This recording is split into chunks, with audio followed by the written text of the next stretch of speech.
জীবনের সুখ খুঁজে পেলাম ঠিকই, কিন্তু আরেকজনের দুঃখের কারণ হয়ে। কাউকে অপার সুখী করে অন্যকে অগাধ দুঃখ দেবে বলেই জীবন কঠিন। তবে উপভোগ করুন।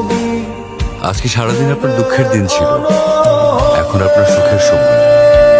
আপনার সুখটা আপনার কাছেই থাক, আর দুঃখটা না হয় আমার হয়েই থাক। ভালো থাকবেন। আপনার নাম্বারটা দিয়ে যাবেন, কখনো সুখের হিসাব মেলাতে না পারলে আপনাকে ফোন করবো।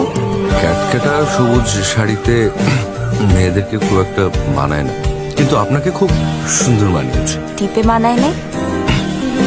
টিপ পরলে ভালো লাগবে সে তো আগেই বলেছিলাম, কিন্তু শাড়িতে আপনাকে অদ্ভুত বানিয়েছে। পৃথিবী সত্যি অদ্ভুত।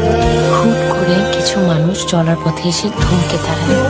প্রথম দেখায় মনে হয় খুব আপন, চিরচেনা, একে যেন অন্যের জন্যই তৈরি।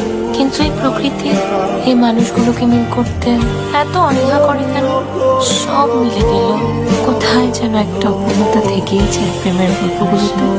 এমন কেন হয়? সব পেলে জীবন নষ্ট হয় না বলে, অপূর্ণতা আছে বলেই এই গল্পগুলো এত